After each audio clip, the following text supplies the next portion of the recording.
Emotional अत्याचार 38 पार कर चुकी थी विशाखा अभी तक अविवाहित थी। ऐसा नहीं था कि वह विवाह नहीं करना चाहती थी इसलिए अविवाहित थी। दरअसल एक समय के बाद उसकी उम्र और स्तर का लड़का मिलना ही बंद हो गया और फिर घर के लोगों ने उसके लिए लड़का खोजना ही बंद कर दिया था। अब वह स्वयं भी उदासीन हो चुकी थी। घर की जिम्मेदारियों को निभाते निभाते वह शादी करने योग्य उम्र के 10-12 साल उत्तरदायित्व निभाते निभाते निकाल चुकी थी। पिता गवर्नमेंट ऑफिस में माली थे। 4 बहनें और एक भाई। 3 बहनें बड़ी थी, भाई सबसे छोटा था और विशाखा दूसरे नंबर की। रिटायर होने से पहले पिता बड़ी बेटी की शादी कर चुके थे जो एक प्राइवेट स्कूल में पढ़ाती थी। उसका पति भी अपनी जॉब के चक्कर में व्यस्त था। बड़ी बहन ने अपनी बेटी को मायके छोड़ रखा था। इस तरह से बड़ी बहन का भी आधे टाइम आना जाना मायके में ही रहता था। पिता की जो छोटी सी इनकम थी वह बच्चों को पालने पोसने और उनकी पढ़ाई लिखाई में ही समाप्त हो चुकी थी। छोटी सी पेंशन आ रही थी। अतः विशाखा खुद इंग्लिश MA करने के बाद से ही प्राइवेट स्कूल में 4-5 हजार की नौकरी कर रही थी। 4-5 साल के बाद आरक्षण कोटे में उसकी इंग्लिश लेक्चरर की नौकरी लग गई। घर वालों की तो जैसे लॉटरी लग गई। अब एक अच्छी खासी रकम हर महीने विशाखा लेकर आती। धीरे धीरे उसने अपने रहन सहन में परिवर्तन शुरू कर दिया। घर में छोटे भाई बहन भी उससे अपनी अपनी फरमाइश करते। अब उसके लिए लड़के भी देखे जाते लेकिन उसकी पोस्ट के मुताबिक शादी के लिए पैसा भी तो बहुत चाहिए था। कहीं कोई जाति का पचड़ा और ऊंच नीच की मीन में, कहीं पैसे की दिक्कत, इस तरह कहीं भी शादी तय नहीं हो पा रही थी। कई ठीक ठाक रिश्ते भी उसके माँ बाप ने हाथ से निकाल दिए। बेशक विशाखा की शादी नहीं हो पा रही थी लेकिन घर का माहौल बदलने लगा था। घर में कभी वॉशिंग मशीन आ रही थी तो कभी छोटे भाई ने मोटरसाइकिल ले ली। विशाखा को स्पेशल ट्रीटमेंट मिलने लगा था कारण सबकी जरूरतें जो पूरी कर रही थी। कब शादी कर रही है, हर समय सभी का यही प्रश्न होता। संगी साथी हर बार इसके लिए कामना करते कि अब के सीजन में विशाखा की शादी हो जाएगी, शादी हो जाएगी। 3-4 साल इसी तरह निकल गए और इस बीच आरक्षण में ही उसकी छोटी बहन की भी नौकरी लग गई। अब सभी सोचने लगे कि अब तो जरूर विशाखा की शादी हो ही जाएगी क्योंकि छोटी बहन भी कमाने लगी है, जिम्मेदारी उठा लेगी। लेकिन सबका सोचना गलत था। विशाखा की शादी की जगह उसके छोटे भाई की शादी की बातें होने लगी और लड़की वाले देखने आने लगे। फिर 2 बड़ी कमाऊ बहनों के होते हुए भी भाई का रिश्ता तय हो गया। शादी की तैयारियां होने लगी। किसी बात पर भाई का मूड लड़की वालों के व्यवहार से बदल गया, फिर रिश्ता टूट गया और फिर दूसरी जगह बातें चलने लगी, यानी कहीं भी बहनों की शादी की बातें नहीं थी, सिर्फ लड़के की शादी की बातें, उसकी तैयारियां, कपड़े, जेवर एवं घर में सुविधाओं का जुटना। अब समाज में दूसरे तरह की बातें होने लगी थी।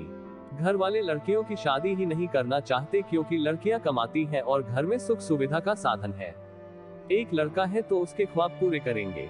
पता नहीं विशाखा के घर वालों के कानों तक ये बातें पहुंचती थी या नहीं। खैर समय गुजरता जा रहा था। अब विशाखा को घर में मिलता महत्व भा रहा था। स्वभाव में आधिपत्य की भावना बढ़ती जा रही थी। इसी से उसके की तुष्टि होने लगी और उसे भी लगने लगा कि शायद शादी की कोई खास आवश्यकता नहीं, अपनी मनमर्जी से जियो। अब कोई पूछता भी तो वह पहले की तरह सहज ना रहती और जवाब कुछ रूखा सा होता। जब होगी हो जाएगी सरीखा। तो फिर सभी का पूछना भी धीरे धीरे बंद हो गया और रिश्ते बताना भी। भाई की शादी हो गृहस्थी बस चुकी थी और छोटी बहन की शादी भी हो चुकी थी। 28 साल में नौकरी में लगी विशाखा 38 की हो चुकी थी। भाई के 2 बच्चे भी हो चुके थे पर विशाखा का जीवन एकाकी था। भतीजे भतीजियों में ही वह मन लगाने की कोशिश करती। पिता इस बीच पिछले वर्ष ही जा चुके थे और अब माँ पोते पोतियों में मग्न थी। भाई प्राइवेट लगा हुआ था। भाभी भी पिछले 1 साल पिता के जाने के बाद से एक प्राइवेट स्कूल में जाने लगी थी। अब घर का काम करने से बचने का और मौज मस्ती का सबसे आसान तरीका यही था। विशाखा पिछले 1 वर्ष से अब अकेलेपन के साथ साथ उपेक्षित सा महसूस करने लगी थी। सब अपने में मस्त थे। जब जरूरत होती तो विशाखा से मांग रख दी जाती। एक आध बार उसने थोड़ा लापरवाही की तो यह भी कह दिया गया कि किसके लिए जोड़ रही हो। विशाखा को यह बात अखरी पर चुप लगा गई। माँ ने भी सुना पर सुनकर अनसुना कर दिया। विशाखा को माँ का इस तरह का व्यवहार अंदर तक साल गया। वो सोच में डूब गई और अपने पिछले 10-12 साल के गुजरे दिनों को याद करने लगी, जब उसके लिए भी ठीक ठाक रिश्ते आ रहे थे और कभी भाई बहन, कभी जीजा, कभी पिता, सब ने कोई ना कोई कमी निकाल कर इनकार कर दिया था। शुरू में तो विशाखा को भी लगा कि सब लोग उसकी भलाई के लिए ऐसा कर रहे हैं, लेकिन समय गुजरता गया और उसके लायक कोई जोड़ा किसी को पसंद ना आया और वह अकेली की अकेली ही रह गई और सब अपने अपने जोड़ों में इस समय मस्त और व्यस्त है। कभी कभी एक दो शुभचिंतक सहेलियां बात चला भी देती कि तू खुद पहल कर, ऑनलाइन रिश्ते देख, अपने आप यह दिन तो कट जाएंगे पर एक उम्र के बाद तेरे को साथी की जरूरत पड़ेगी, फिर तेरे साथ कोई नहीं होगा। सब अपने में व्यस्त होंगे। पर कभी विशाखा ने उनकी बातों पर ध्यान नहीं दिया था, लेकिन आज उसे लग रहा था कि उसके साथ की सहेली ही ठीक थी। उसने ही उस समय अपने परिवार, भाई बहन, माँ बाप के मुंह में इन चीजों पर गौर नहीं किया और सबके महत्व देने पर खुश होकर इस बारे में सोचना छोड़ दिया। आज स्कूल में विद्यार्थियों की विदाई पार्टी थी और विशाखा थोड़ा लेट स्कूल से लौट रही थी। चाल में सुस्ती थी क्योंकि दिल दिमाग में भी उदासी थी। अपने भाई को गाड़ी दिला चुकी थी लेकिन अपने लिए अभी भी गाड़ी नहीं थी उसके पास और उसका दूर ट्रांसफर हो गया था। वह बस स्टैंड पर बस का इंतजार कर रही थी कि तभी उसकी नौकरी के शुरू के दिनों की साथी मिल गई। आपस में बात हुई तो उसके साथी ने बताया उसके 2 बच्चे हैं, पति स्वभाव से अच्छे हैं और उसकी लाइफ बहुत अच्छी गुजर रही है। विशाखा के पास बताने के लिए कुछ नहीं था। साथी के पूछने पर उसने ढीला सा जवाब दे दिया, सब ठीक है। और वह साथी समझ गई विशाखा अभी भी अकेली है। तब उसने बताया कि उसके स्कूल में एक अध्यापक मनोज है, वो भी घर की जिम्मेदारी की वजह से शादी नहीं कर पाया और बाद में कोई सही जोड़ा नहीं मिला। अगर वह इंटरेस्टेड हो तो वह बात चलाए।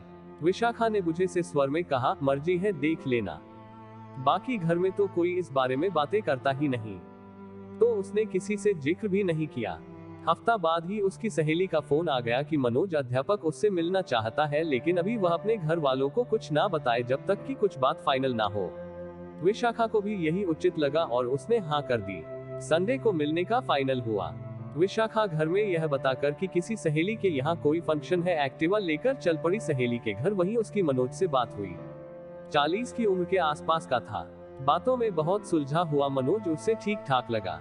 उसके साथ भी वही सब हुआ था, फर्क इतना था उसके घर में उसके पिता का साया जल्दी उठ गया था और उसे बड़े भाई होने के नाते घर की सभी जिम्मेदारियों को संभालना था। वह उस समय शादी करके अपनी जिम्मेदारियों से पीछे नहीं हटना चाहता था। बाद में कोई सही रिश्ता नहीं आया तो अभी तक अविवाहित था। दोनों ने कुछ देर आगे भविष्य के बारे में एक दूसरे के बारे में बातचीत की और दोनों एक दूसरे की बातों से संतुष्ट हुए। विशाखा ने अगले दिन सोचकर जवाब बताने के लिए कहा और चली आई। सारी रात विशाखा ने खूब सोचा और उसे लगा कि अभी तक भावनात्मक रूप से घर वालों के द्वारा ब्लैकमेल की गई है। सभी ने उसका फायदा उठाया है और उसके बारे में नहीं सोचा है कि आगे उसकी जिंदगी किस तरह गुजरेगी। जब सब अपनी जिंदगी में मस्त हैं तो वह अपनी आगे की लाइफ को उनके लिए क्यों भट्टी में झोंके और अपने जीवन को एकाकीपन के अंधेरे में बर्बाद करे। सुबह विशाखा एक नए जीवन की शुरुआत के लिए निश्चय के साथ उठी। उसके चेहरे पर चमक थी, आंखों में दृढ़ निश्चय की झलक। उसने सभी को बुलाकर अपनी शादी करने के बारे में सूचना दी कि अगले हफ्ते मंदिर में जाकर शादी कर रही है और बाद में कोर्ट में भी शादी कर लेगी। सभी को मानो झटका लगा। किसी को उम्मीद नहीं थी कि विशाखा इस तरह का निर्णय अचानक बिना किसी को बताए ले लेगी।